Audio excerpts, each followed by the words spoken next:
ছোটবেলা থেকেই রান্নার প্রতি আমার বেশ ভালো লাগা কাজ করত। আমার ওয়াইফ অসুস্থ হয়, সেই ভালো লাগাটা আজ কাজে লাগাতে পারছি। তাই আজকে আমি রান্না করব গরুর মাংস। বাজার থেকে মাংস নিয়ে এসে কেটে ধুয়ে আমি ভালোভাবে পানি ঝরিয়ে নিয়েছি। প্রথমে আমি গরম মশলা বেটে নিব। নিয়ে নিলাম দারুচিনি, জয়ত্রী, জয়ফল, লং, সাদা এলাচ, কালো এলাচ, সাদা কালো গোলমরিচ। খুব সামান্য পানি দিয়ে মশলাগুলো বেটে নিব। গুঁড়া মশলার চেয়ে বাটা মশলায় বেশি স্ট্রং ফ্লেভার পাওয়া যায়।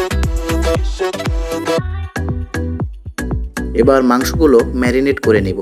দিয়ে দিচ্ছি বাটা মশলা, মরিচ, ধনিয়া ও হলুদ গুঁড়া, আর দিয়ে দিচ্ছি থেতিয়ে রাখা রসুন, আর দিয়ে দিলাম বেটে রাখা গরম মশলা। দিয়ে দিচ্ছি পরিমাণ মতো তেল, পেঁয়াজ কুচি ও কাঁচামরিচ।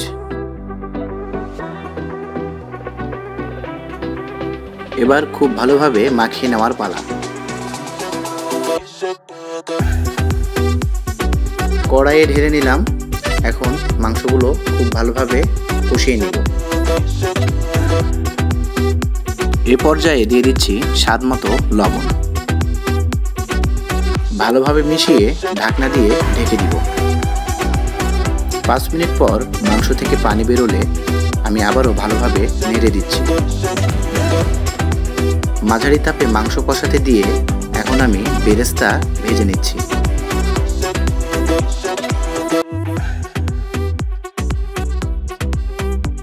পেঁয়াজ বেরেস্তা হয়ে গেলে এই পর্যায়ে মাংসে দিয়ে দিচ্ছি ফেটিয়ে রাখা টক দই। এতে করে মাংস খুব ভালো সেদ্ধ হবে। কষানো অবস্থায় দিয়ে দিচ্ছি কিছুটা পেঁয়াজ বেরেস্তা। ভালোভাবে নেড়ে আমি আবারও ঢেকে দিচ্ছি কিছুক্ষণের জন্য। মাংস কষানো হয়ে গেছে। এখন দিয়ে দিচ্ছি ঝোলের জন্য ফুটানো গরম পানি। এখন আমি খুব অল্প তাপে মাংসটা রান্না করে নেব।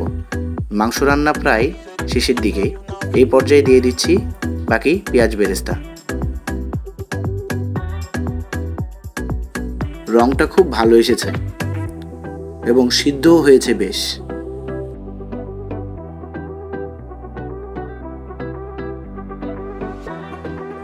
হয়ে গেল আমার মাংস রান্না।